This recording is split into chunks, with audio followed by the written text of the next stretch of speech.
Okay. It's in the bottom left. Oh, I found it. These fancy iPads. I don't know. Why do we have to go on mute? One or two people seem to generate feedback, and it then sort of makes the whole thing a bit twangy. I'm not sure who the culprit is. It might be me. If it's still there, it might be me, because I don't know how to switch it off, so I'll wait for feedback. Well, it's not twanging at the moment, Suzanne, so chances are it's not you. That's good. Although, what are you doing your baking while you've got your Spanish lesson going? Or are you just making yourself a nice cup of coffee? Nice cup of coffee and lunch, I don't know. Dear, oh dear. Okay, let's get started. I've pressed record, so we're not going to forget it. So, hola, ¿qué tal? Bienvenidos a la lección 12 de la clase de Español Plus. So I've had a very interesting week. Ha sido una semana extraña.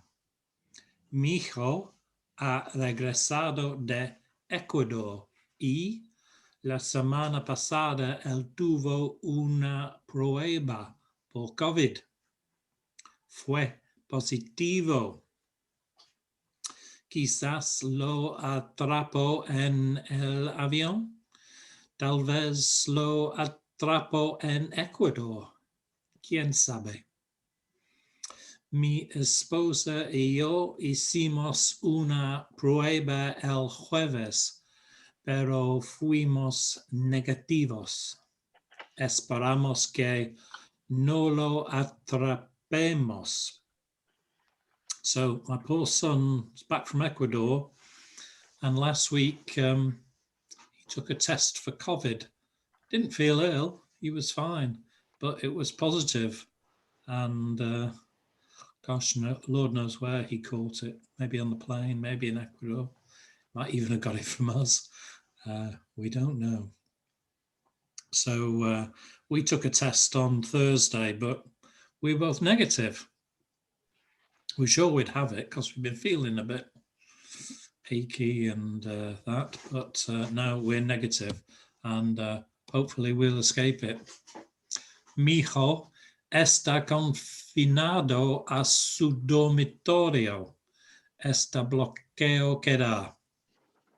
Dejamos comida fuera de la puerta. Está cansado, pero no tiene tos grave y puede oler y saborear cosas. Es una preocupación para mi esposa y para mí. Además, no podemos salir a la casa. Mi perro quiere decir gracias a mi vecina, quien la ha estado paseando. So Tom's confined to his bedroom. He's locked down in the front bedroom. We're leaving food and drink outside the door. He's a bit tired, but doesn't have a cough. And he can smell and taste things perfectly well. So it's a funny old thing, this COVID, isn't it? He wouldn't really have known he was that ill if he hadn't had the test. We'd have probably just thought he's got a bit of a cold. Anyway, it's a bit of a worry for me and my wife. And we can't leave the house either. We're all locked down until Sunday, which is when we get the all clear from NHS Track and Trace. And my dog wants to say thank you very much to my neighbour who's been taking her for a walk. Otherwise she'd be confined to the garden, which wouldn't be much fun for a spaniel. She'd be digging the place up, I think. So that's my news.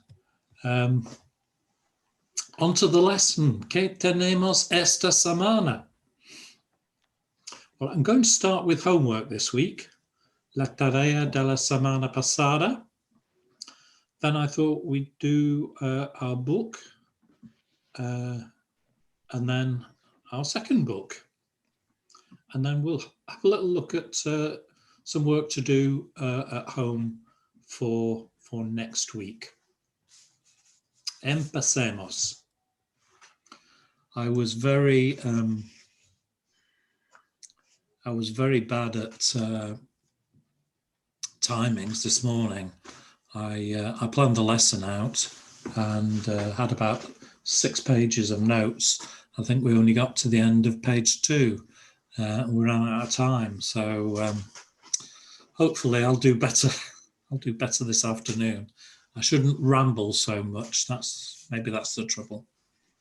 Anyway, last week for homework, we had a video. Vimos un video de Ana de Spanish Land School llamado 6 Common Mistakes that Spanish Speakers Can Make.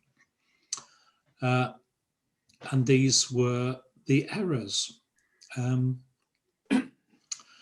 I looked through these. I've done a few of these in my time, actually, and I've learnt a couple of them, but there were still a few that I would probably have gotten wrong.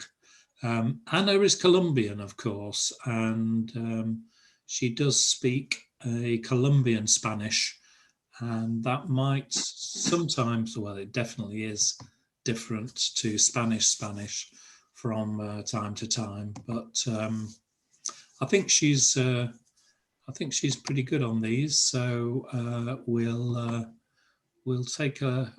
run through them and see how we get along. Error uno. I'm sorry to be late. Now, I've said estoy tarde a few times in my life, and nobody said anything. Nobody said, I can't say that.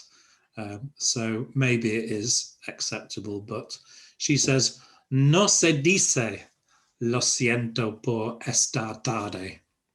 Se dice así. Siento llegar tarde.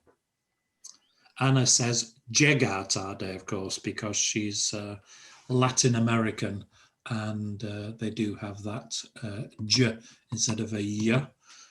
But we'll stick to Spanish, or bits of Spain. Say it like yeah. So siento llegar tarde, or lo siento por llegar tarde, and also maybe qué pena por llegar tarde, or qué pena llegar tarde. So what we're saying, don't say, I'm sorry to be late or for being late. Say, I'm sorry for arriving late, getting here late. Probably, certainly be understood if you said, estoy tarde, lo siento, estoy tarde. But maybe it's better to say what the Spanish say, lo siento por llegar tarde. Now, to be early is temprano. And again, I've said, when I'm early, I've said, oh, estoy temprano. Perhaps I should also learn to say, llegar temprano, I've arrived early. There we are. It's a good one. Error número 2. You are right. Now, I've definitely said this, but I have been corrected. People are always telling me I'm right, you see. Tienes razón. No puedes decir estás correcto. Debes decir tienes razón. Which, instead of saying you be correct, you are correct, you say you have reason. Yeah. It's quite nice, that. I like that one. It sounds better. It sounds nicer than you're right. Eric, Yes. would you say tienes todas razón? Todas razón. Tienen todas razón. You're all right. Yeah, I guess you could do. If you're speaking to your wife. Hmm? If you're speaking to your wife. Or you are always right. Oh, I see. Yeah. Tienes razón todos los tiempos. Yeah, todos Yeah. los tiempos. Yeah, could do. Yeah, I'm sure you could, Bryn. Yeah, you might get a whack round the ear hole for being smart, but I'm sure you could say that. Gracias. I've also heard estás en lo correcto. You are actually in the right, but it's not you are in right. It's right. I don't think it's a sensible direct translation for that. But I've certainly heard that one as well. I'll ask about "you're always right." What the correct translation for that is. If you're going to be cheeky to your wife, I think it's important to get the grammar right. El error número 3. You need to stop smoking. No se dice necesitas parar fumando, which is a nice literal translation. Es correcto decir necesitas dejar de fumar. Dejar de fumar is something you see on signs from time to time, isn't it? And so that's a good one to see. El error 4. I'm going to help my wife clean the house, Now, I would certainly say voy a ayudar mi esposa probably a limpiar la casa, but we need some extra pronouns in here. Voy a ayudarle a mi esposa a limpiar la casa. I'm going to help her, my wife, to clean the house. Getting the right number of pronouns is always a problem in Spanish sentences. I quite often stick one in where it's not needed, and more often I leave one out when it is needed, and I get corrected from time to time by my Spanish-speaking family. It's I mean, I on all of these, I think the main reason we're learning Spanish, said this to the basic class this morning, if you're understood, I think that's communication. And we're trying to fine tune things a bit more now. We're in the sort of nudging intermediate level. So it's good if we can do it right, but still the most important thing's to be understood. So let's not think, oh, I'm never going to get this, because if we are understood, then we've served the purpose. My grandchildren are good illustrations of this principle, in my view. They mix English and Spanish together quite nicely, and if we understand, then I think that's the purpose. That's what it's about, really, isn't it? Communication.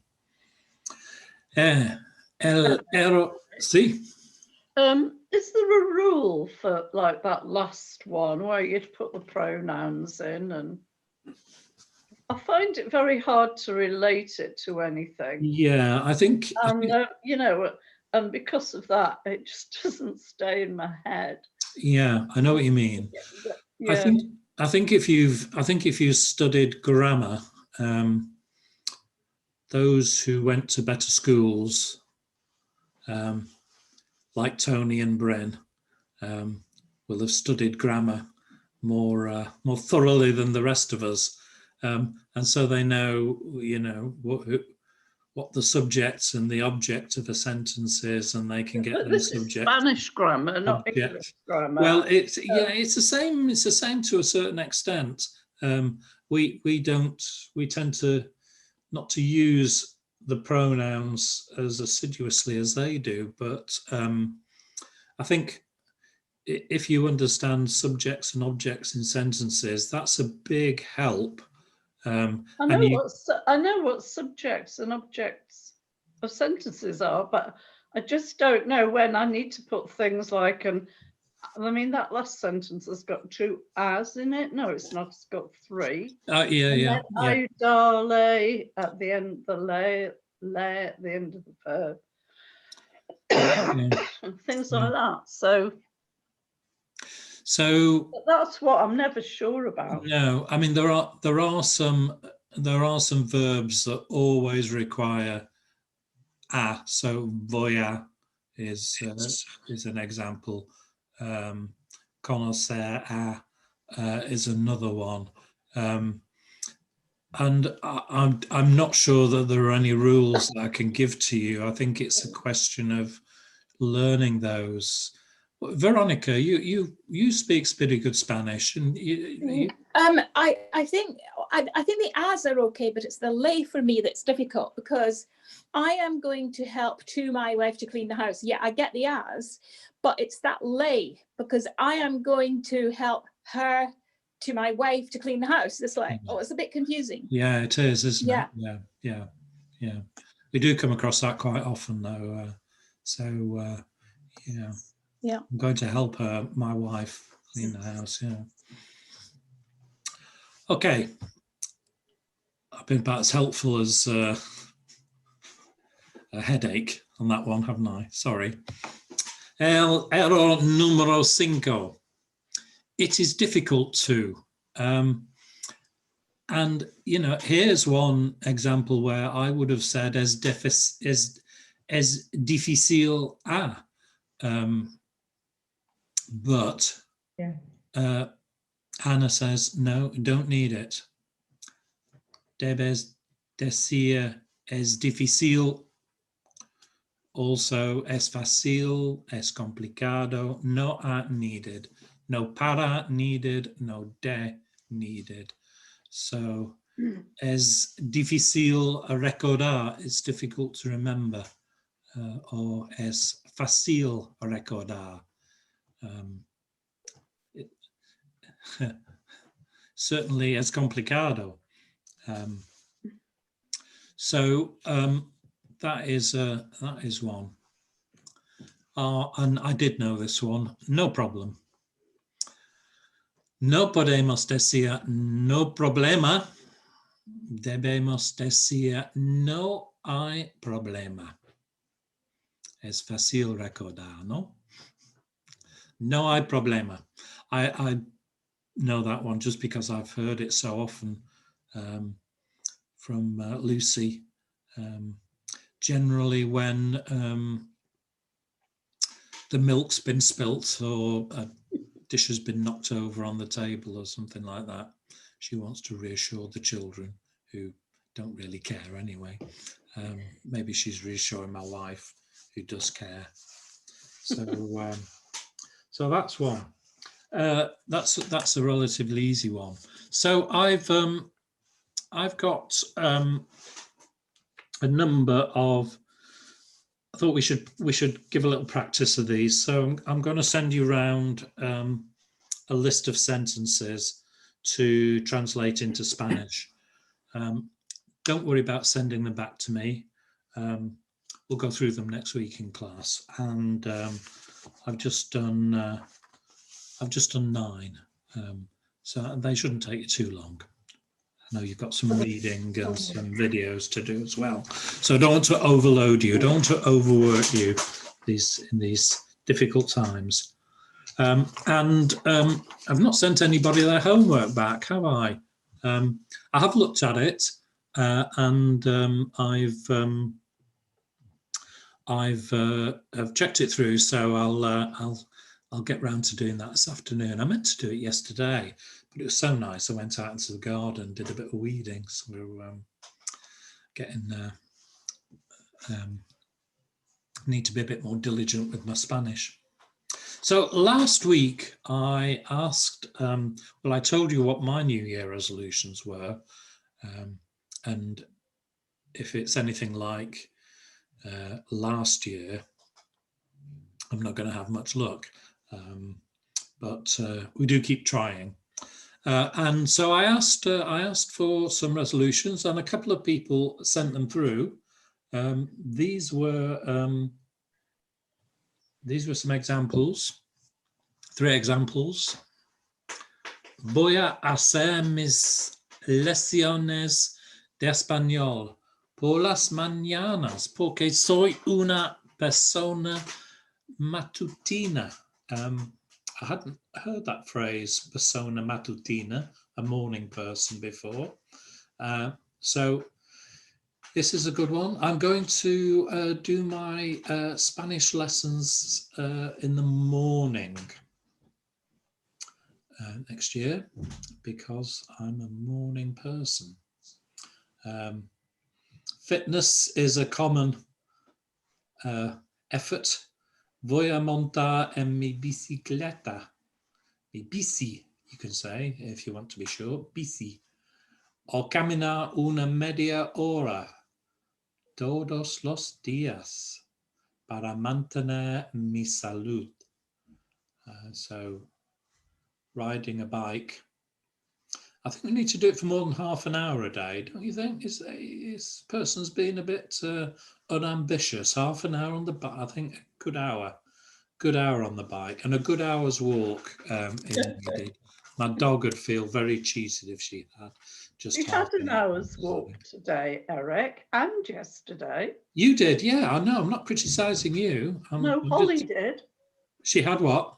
Holly did, because she was with me. Yes, I know. I'm just saying this person maybe is being a little bit unambitious with half an hour on the bike.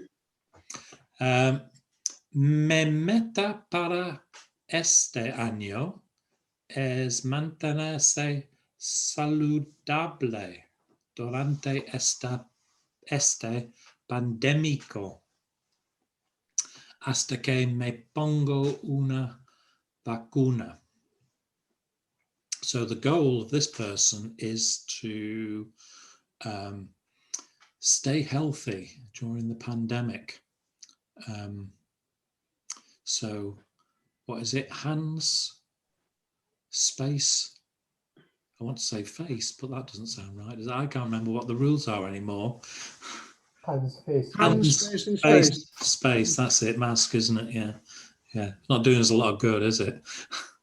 There was something in the paper the other day that said 50% of the country's already had it, which seems extraordinary. Anyway, this person's going to stay healthy. The other 50% don't give a monkeys. During the pandemic. You should work in a supermarket. Yes. You should want you on the door, Suzanne, to get your mask on.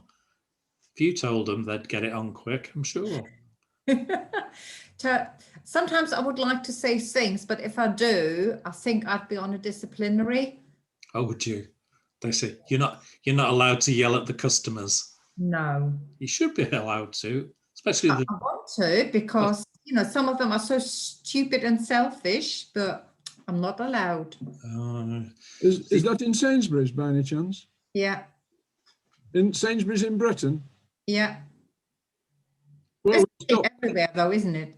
We've stopped going there because of that reason. Well, different Because of supermarkets are different. So I go to the Co-op in Whittlesea.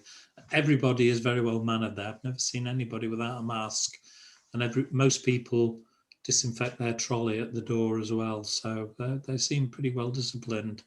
They're My okay friend was- Waitrose, Eric. I don't go to Waitrose. No, too expensive, Tony. I can't afford Waitrose. Anyway, this person's going to stay healthy during the pandemic hasta que me pongo una vacuna, until they can get a vaccination. So hopefully we'll all be vaccinated soon. Everybody over 60, most of us. I think there's a few younger ones in our club, but we should all be done by early summer, I think, won't we? Yeah, I think the rest of us are by April. The less old. Less you're down for the end of April, are you, Carl? Yeah. Yeah. Oh, in their general time scale, we're step 8 out of the 9. Right. Oh, right. Oh, gosh. Well, it should be time for next Christmas, isn't it? About April. No, they're still open to that by April, I think. They'll get cracking with it as long as they can get the as long as they get the vaccinations. They'll get cracking with it. My middle son has had one. He's a GP, and he had the Pfizer. Was it last week? Sometime last week. Just because they'd got a load of they never know how much is coming, and they'd got more vaccine than they had people to vaccinate. So they started. They did all the staff and used it up on that. So sort of made sense. Anyway, they're the resolutions. So I think it's a very good thing to make a New Year resolution, and it's even better if you can actually stick to it. So anyway, so there was some. The homework last week was to write some sentences using the words that we'd learnt in class, and there was quite a few words to choose from. These were new words in our book, so this was some examples. Tuve que tomar medidas desesperadas cuando la calefacción se rompió. So I had to take desperate measures when the heater broke. I would have said se rompió la calefacción when it broke, the heat. I think that's just the Spanish way of doing it. But I would prefer to say la calefacción no funcionaba. Rompio is to break, but it's sort of break as in broken into pieces. So we'd say the boiler has broken, but we'd meant the boiler isn't working. We use it slightly differently in English, don't we? And to say it's not working in the present tense, no funciona. So you could ring up the gas board or whoever you've got your contract with, British Gas, and say, la calefacción no funciona. Or if your TV's not working in your hotel room, la televisión no funciona. I understand that, Eric. I think that was my sentence, but I put it the wrong way round because I don't understand why it is like that. It's not. What I'm saying, I checked it and it came up like that because I've put it down as I thought it should be. So I knew it was wrong, but I put it down because I thought maybe you can explain to me why. No, I can't. And what I can say is that either is fine. It's just. I mean, the order of the words. I'd prefer it to. I prefer to say se rompió la calefacción because I think that's how I've heard the sentence. That's how it should be. That's how it comes up. But I couldn't understand it because I thought the verb would come after the subject. That's how I've always learned English, you know, subject, verb. Yeah, so that's certainly how we'd say it in English. Yeah. In Spanish, That's why I don't understand why. I think in Spanish you could say it either way, but they more commonly say it the other way. And I have been told that it's wrong to say to use rompio for anything other than a broken Yeah, I leg understand or that. It was just the order of the a sentence. smashed plate or something like that. But having said that, we did a book last year, didn't we? Was it Un Hombre Fascinante? Fascinante. Yeah, and Juan Fernandez, who's teaches Spanish at, he's professor of Spanish at UCL or something like that. He's obviously knows a bit more than I do. He used rompio for the boiler in that story, you know, and so clearly they do. So clearly they do use it in some parts of Spain. It is it's something you can use. So I hesitate to say it's wrong after reading him. Well, I would have checked it on Spanish Dict. It said what, Suzanne? It said? Usually, if I write something down, I check it against Spanish Dict to see. Okay, yeah. Right, and that's where I would have had that from. Yeah, yeah. Eric, Yes, Tony. Would you not say funcionado? Not functioning. Yeah, no, funciona. Yeah, it's not working. Funcionado.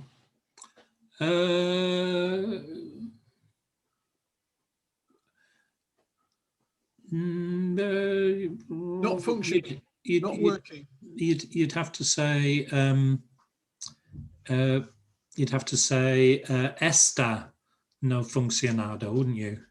Yeah, and that also means not functioning at this moment. Yeah. So it doesn't mean generally not functioning. Well, all I can say in my pidgin Spanish, perhaps it would do.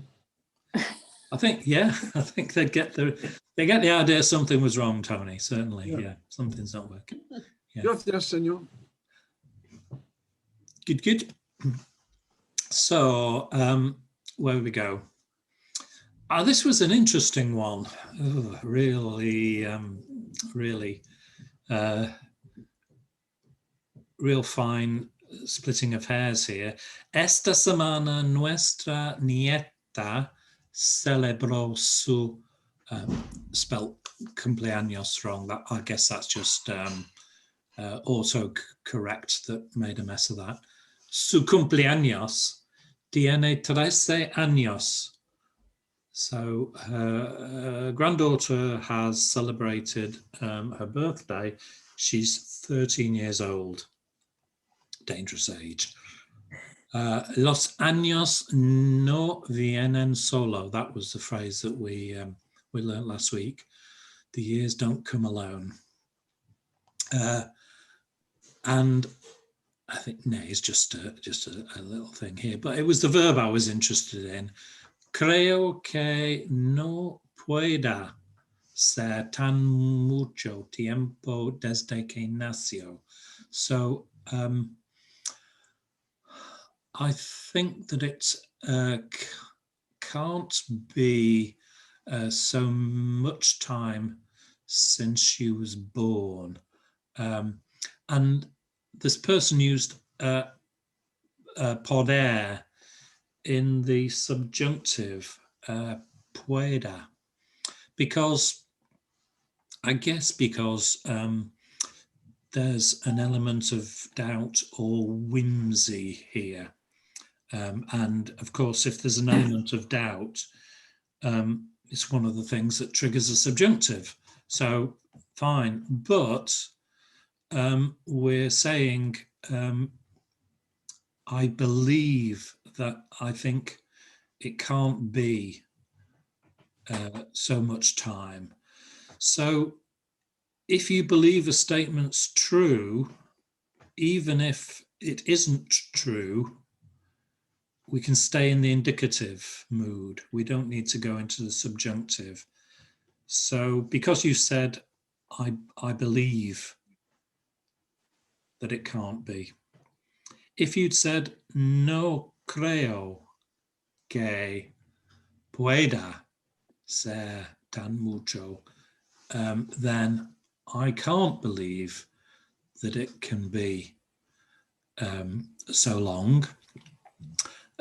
You would go into the subjunctive because you don't believe it. So it's a disputable fact that you don't believe. Go into the subjunctive. If it's a disputable thing that you do believe is correct, you stay in the indicative. It's tricky, isn't it? Tricky one, that. I can see how that mistake was made.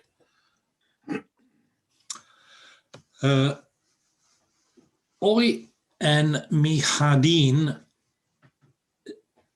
la agua en mi baño de pájaros, I beg your pardon, pájaros, es congelada. So mine was too last week. I had to give them a nice warm kettle of water every morning. So in my garden, the water in my bird bath is frozen. Now, water is, the gender of water is feminine, but because it's difficult to say la agua, the Spanish say el agua. However, despite using the masculine direct object, the noun remains feminine. So all related adjectives are feminine. So agua congelada is correct. But you have to say el agua, not la agua.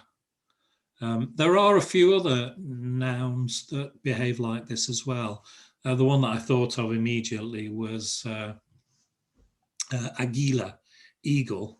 It's feminine, so it should be la aguila, but la, you get stuck with an a sound. So they say el aguila. But of course, if we pluralize it, the issue goes away. There's not two as together. So las aguas and las aguilas works perfectly well. So just a funny one there to catch us out. One of the quirks in Spanish. There aren't many quirks in Spanish, but that's one little trap that we can fall into. We said tiene frío. El parabrisas del coche está congelada. Well, when it's cold, we say hace frío. It makes cold, not it has cold. We can say tengo frío, I'm cold, but we say hace frío, the weather's cold. Parabrisas, el parabrisas are masculine, so we have to say congelado, not congelada. Adjectives always have to agree with the gender of the noun. It is hard to remember, especially when it's a feminine noun, but they put el agua in there. But in this particular instance, the person got the adjective right, just that tricky gender thing there. So that's a quick walk through last week's homework. I will send the homework back to everybody today. Thanks very much for doing that. That was great. We can now have a look at our book, our first book, Crimen en Barcelona. So we were doing chapters 21 and 22. 2, weren't we? So in chapter 21, we were hearing, we're back with Enrique. He's a bit of trouble, Enrique. I think he's prime suspect in this this whole thing. We learnt that Enrique had been working for the company for quite a long time, and that he'd started when he was a youngster, and he started as a cleaner, worked his way up through sales to sales manager, and he progressed very rapidly, and he became one of Filippo's favourites. I advised him on financial matters and on personal matters too. Almost like a second son. So shall we read chapter 22? We'll do it in 2 chunks, and we'll have a reader and a translator. So let me. Normally it's Ken sitting at the top of my screen, but it isn't today. It's Suzanne and Veronica. So maybe Suzanne, you'd read that first half, and Veronica, you could do a translation. Would that be okay? Super. Thank you. Enrique siempre fue el empleado preferido de Felipe. Para él, Enrique era un hijo más. Lo trataba con mucho cariño y siempre la ponía en un lugar de privilegio. A Aldo esto no le hacía mucha gracia. Nunca tuvo celos de él. Simplemente le parecía que Enrique no era una buena persona. Siempre creyó que fingía una falsa amistad con Felipe para obtener ventajas, para escalar más alto en la empresa o para conseguir viajes y regalos. Pero Felipe nunca dudó de Enrique. Siempre estuvo seguro de que era su mejor empleado en la compañía. Lovely. Thank you, Suzanne. Enrique was always the preferred employee of Philippe. For him, Enrique was more of a son. He treated him with much affection, and always put him in a privileged place. To Aldo didn't like this very much. He was never jealous of him. He simply thought that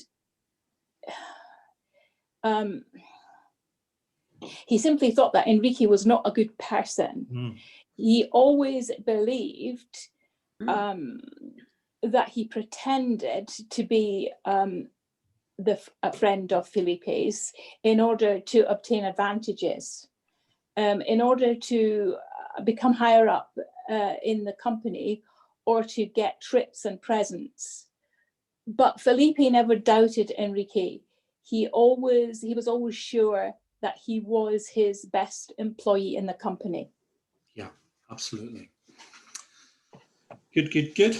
Let's take a look down and see who we've got next. So we've got Maggie. Maggie, the sunlight streaming through your window. Yeah. We can.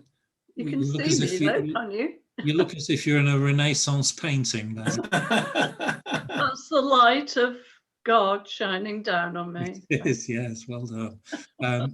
So, Maggie, would you be able to read the remainder of it, and Julie, would you be able to do the translation? Okay. La confianza de Felipe con Enrique no tenía límites. Todos sabían que Felipe le había dado las llaves de su casa de fin de semana en Valencia. Ese era el refugio de Felipe cuando quería estar tranquilo. Al menos una vez al mes iba a su casa de campo en Valencia. A veces iba con Enrique, pero la mayoría de las veces iba solo. En sus vacaciones, Enrique siempre iba a la mansión en Valencia. Allí siempre había varios cocineros y empleados de servicio. Enrique los trataba a todos con desprecio. Siempre encontraba razones para insultarlos. Muy bien, gracias. The confidence of Philippe with Enrique had no limits. He always knew that Philippe would give him the keys to his house at the end of the week in Valencia. It was the refuge of Philippe when he wanted to be quiet.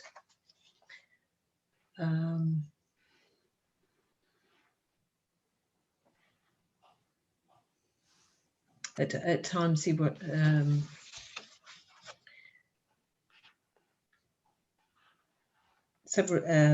at least once in the month he would go to the house in the country in Valencia. At times he went with Enrique, but most of the time he went alone. On his holidays, Enrique always went to the mansion in Valencia. There he always had various cooks and service employees. He treated them a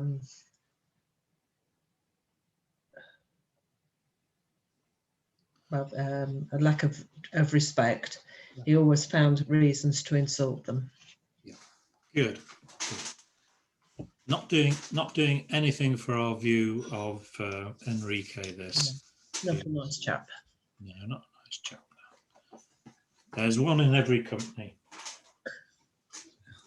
in my experience. Okay.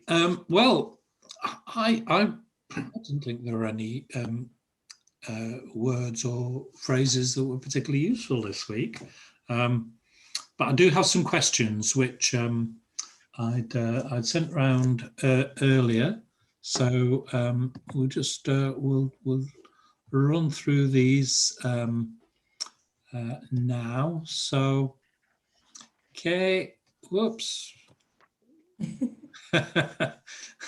Ooh, nearly got a free ride then. Bryn, ¿qué edad tenía Enrique cuando empezó a trabajar en la empresa? Enrique acaba tener 18 años. Tenía, how many? 18. 18. Muy bien. Yeah. So, cuando Enrique empezó a trabajar para la empresa, when he started work for the company, he was 18 years old. Susan Little.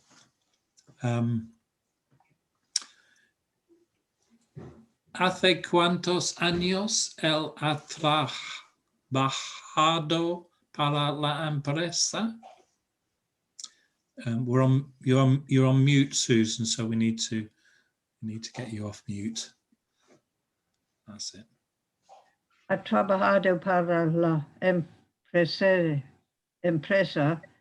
hace 20 años. Sí, 20 años. Enrique trabaja para la empresa desde hace casi 20 años, almost, casi 20, almost 20 years. Bien. Jill, good reception today. Yeah. ¿Cuál fue su primer trabajo en la empresa? Su primer trabajo fue como empleado de limpieza. Muy bien. Enrique empezó como empleado de limpieza.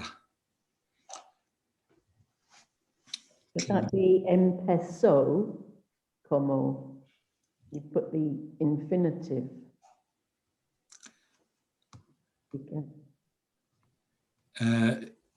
It should be past tense. Well, Empezó. yeah, right. Somebody help me out here. Past tense. Empezó. Yeah. So, With a O at the end. Absolutely. Well spotted. This typist was made lots of mistakes this week, so we need to have a firm word with him. Sue Cockle.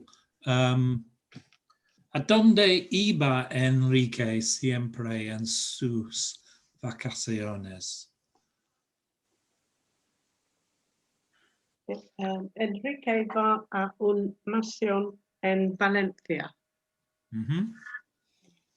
He does. He went, or he goes, yeah, to the mansion in Valencia, La Mansión de Felipe en Valencia.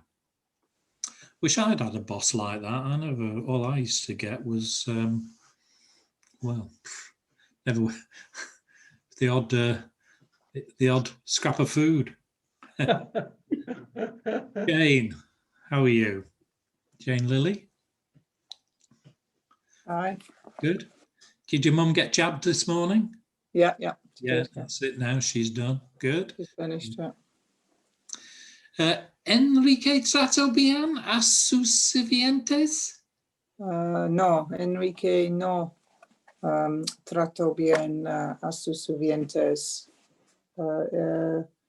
Él trataba a todos con desprecio. Muy bien, muy bien.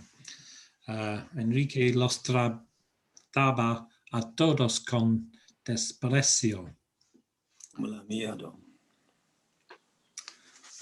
What a horror he is.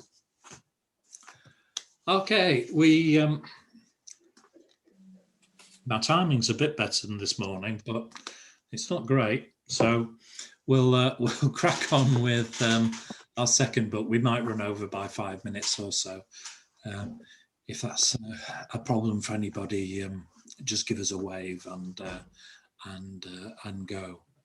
So, nuestro segundo libro, 101 Conversations in Simple Spanish, capítulo 13, en la mansión de Lorenzo Reyes. Después de desayunar, Alicia y Nuria cruzan la calle hasta la mansión de Lorenzo Reyes para investigar sobre el robo de los dibujos de Goya. Tocan el timbre y el hombre sale a recibirlas. So we've it's not the waiter. We need 3 actors: Nuria, Alicia, and Lorenzo Reyes. So let's take our next 3 Lorna is one. Nuria, Lorna, is that okay? Yes. Shanta, will you be Alicia? Okay, okay. Muy bien. And John McNichol, you can be Lorenzo Reyes. So after breakfast, Alicia and Nuria cross the street to the mansion of Lorenzo Reyes. They want to investigate the robbery of the drawings. They ring the bell.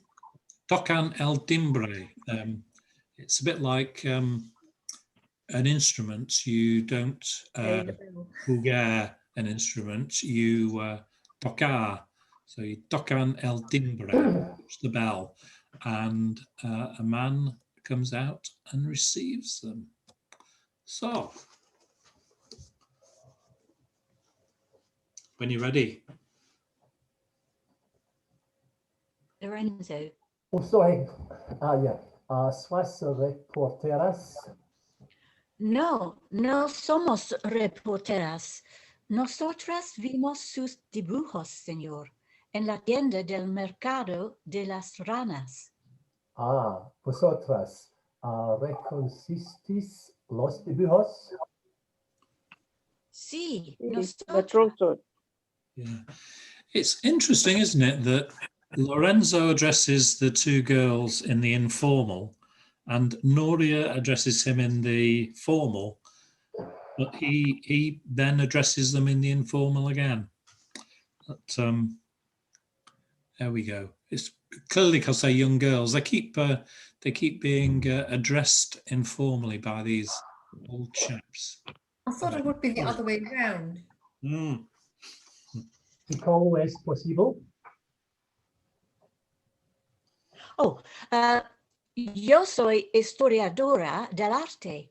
Me gusta mucho Goya.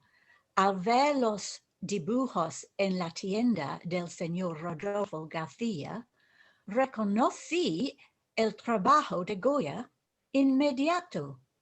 En la universidad estudiamos mucho a Goya. Puedo reconocer su trabajo sin problema. ¿Tú también eres historiadora del arte? No, yo soy escritora. ¿Qué escribes? Escribo historias de misterio, de robos, de crímenes. Me gusta resolver misterios. Muy bien, entrad. ¿Querías algo de beber? So they soon talked their way in there, didn't they? And he's still addressing them in the informal. ¿Querías algo de beber? Would you like something to drink?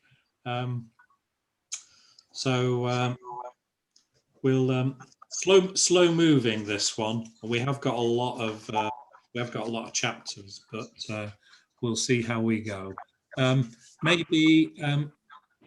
Maybe we can everybody mute, because I am getting a bit of feedback here. So let's all mute again. That's better. That's better. I didn't think there was anything particularly interesting in that. El timbre, the doorbell, is tocan el timbre.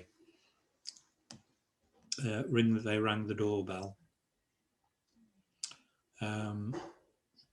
So that was that's that. We'll carry on chugging through this. So this week I've got a couple of videos for you to watch. I'll have a few sentences to translate, looking at the rules that Andrea gave us about doing getting our common phrases correct. There is another video. There's part 2, which I've put up for this week. Which take a look at that. There's a few more common mistakes, part 2. And there's this one talking about Spanish culture. There's a number of interviews conducted in Spanish with people living in Spain, expats living in Spain. There's English Americans, I think there's an Australian, a Ukrainian, and an Indian guy. And it's quite interesting how they see Spain. And the interviewer is asking about the differences. What are the main differences that they've spotted between their cultures and Spanish cultures? There's a lot of dialogue, and it's delivered quite quickly, but there are subtitles, so we can read the Spanish. And she does correct them once or twice when they get things wrong, or help them out. So I think it's quite a good one to do. So we'll have a look at that, and maybe we can discuss it a little bit next week. Interesting to see these videos from Spain. Did you enjoy the one with Yoli and her New Zealand husband struggling through the snow in Madrid? Quite extraordinary, that snowfall, wasn't it? It went on a bit, I thought. Yeah, brought all the trees down, wrecked her aloe vera plants, and he's a bit useless. He's trying to knock the snow off the canopy, and he's knocking the canopy to pieces. I don't know. Anyway, that's it. Does anybody have any questions? Stick your mics back on if you do. Otherwise, we'll see each other next week, same time, same place. Eric? Yes, Shanta. Yeah. Siempre tienes la razón. Siempre tienes. You're always right. Siempre tienes la razón. La trator. Razón. Oh, razón. Yeah, razón. You're always right. Yeah. Okay. That's the translation. That's what I found. Yeah. Okay. Bryn, hope you're listening to that. Yeah, he will. He will. He will. He won't respond. I know that. No, I'm sure he's been a bit cheeky to his poor, long-suffering wife. Good. Anyway, thank you very much. Gracias, Eric. Thank you. Thank you. Thank you. Bye-bye. Bye-bye. Adios. Bye. Next week, I'm still Cheers, Tony. Did you get that email? I'll be about allowed John? to go outside by track and trace too, which will be good. Hasta pronto. A question. Adios. Eric, a question. Yes, Tony. Did you get the email about John Brett? I did. Yes, thank you. Yeah. Because I didn't hear from anybody. Right. No, I suppose people just took it as yeah. Thanks for the information. Okay. I'll just remind people when the funeral is. I mean, we can't go, but some people might just like to, as they can from yours. But I'll do a little reminder. I'll send a note round. Okay. The Zoom coffee morning in a couple of weeks' time. Yeah. Sorry, we're talking probus matters here. So. Oh, okay. Yeah, sorry about that. That's all right. No, that's fine. I've got the hyacinths are doing well. So once I'm out of lockdown, quarantine, whatever I'm in, I'll drive round to and drop you a pot off. I'll ring your doorbell and run away. Oh, okay then. Thanks. You find them on your doorbell. Which is okay. you. Ciao, Cheers. everybody. Thank you. Bye. Bye-bye. Bye. Bye. Bye.